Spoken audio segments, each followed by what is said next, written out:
same process. That and off there. And we're going to want to take this section of guard off as well as these. So for these, there's just a little pin in here. See that there?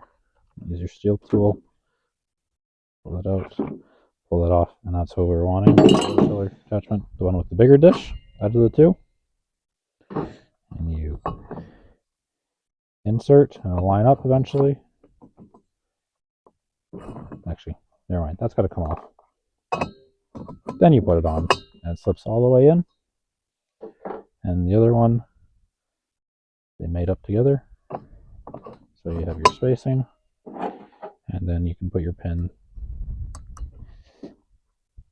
into the end. Just like that. And then over on this side, because we're going to want to see what we're doing, I'm going to take this guard off. So right here, you just push in, and it comes off. I'll do the other side, and then I'll show you how to flip this whole assembly around so we can rototill the right way.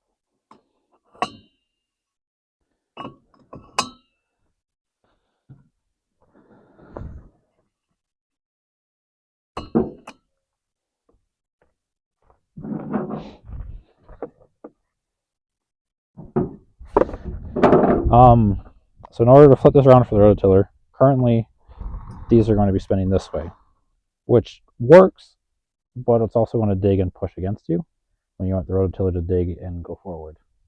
So in order to do that, there's two screws right on this metal side. This is the back side of them, but they look just like that one right here. And so you want to take those out, back them off, and then this whole assembly should either turn all the way around, or you pull it off, turn it 180 degrees, and put it back on. And you tighten those up, and you're good to go. And then these will still be spinning this way. It's just this whole thing will be reversed. So then they'll be spinning this way in relation to the tool, which is better for your rototilling because it's digging versus pushing against you, which you want it to push for sweep and then dig for rototilling. Torque's fit. Okay.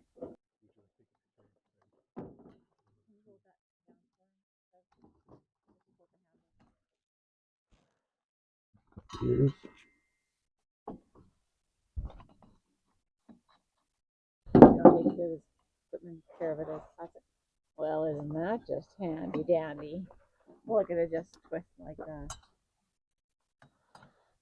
Like someone designed it to do that. something like that. Just have all that grass there. No, it's not, but it's there now. This one you want to snug down without stripping it. If you don't know the line, don't do it. Well, make sure that it's squared. You look at your wheelbase. This guard's not straight either, but you look at your machine or the surface you're on and just eyeball it. It doesn't matter that much, but you kind of want to be digging the same amount on either side, or else it's got a little gallywampus. But